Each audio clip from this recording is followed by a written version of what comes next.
اس وقت حکومت پاکستان قدیم ثقافتی ورثے کو محفوظ بنانے کے لیے کوشاں ہے اور اہم سنگ میل عبور کر لیا ہے۔ پاکستان کے قدیم اور منفرد ثقافتی ورثے کو عالمی شناخت دلانے کے لیے حکومتی کاوشیں لائق تحسین ہیں۔ وادی کیلاش کو یونیسکو کے عالمی ثقافتی ورثے کی فہرست میں شامل کر لیا گیا۔ وادی کیلاش کا ثقافتی منظرنامہ ایک غیر معمولی طور پر محفوظ اور قدیم معاشرے کی عکاسی ہے۔ وادی کیلاش خیبر پختونخوا میں کوہ ہندو کش کے دور افتادہ علاقوں بمبوریت، رمبور اور بریر میں واقع ہے۔ وادی کیلاش کے جداگانہ جغرافیہ کا اس کی منفرد ثقافتی شناخت کو برقرار رکھنے میں کلیدی کردار ہے۔ وادی کیلاش کے یونیسکو کے عالمی ورثے کی فہرست میں شامل ہونے سے پاکستان کا عالمی سطح پر مثبت تشخص اجاگر ہوگا۔ یونیسکو کی جانب سے وادی کیلاش کو عالمی ورثہ قرار دینا پاکستان میں مذہبی و ثقافتی ہم آہنگی اور تحفظ کا عالمی اعتراف ہے۔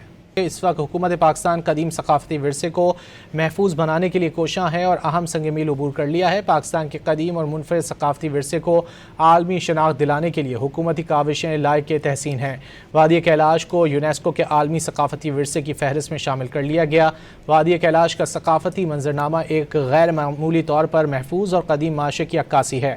وادی کیلاش خیبر پختونخوا میں کوہ ہندو کش کے دور افتادہ علاقوں بمبوریت، رمبور اور بریر میں واقع ہے۔ وادی کیلاش کے جداگانہ جغرافیہ کا اس کی منفرد ثقافتی شناخت کو برقرار رکھنے میں کلیدی کردار ہے۔ وادی کیلاش کے یونیسکو کے عالمی ورثے کی فہرست میں شامل ہونے سے پاکستان کا عالمی سطح پر مثبت تشخص اجاگر ہوگا۔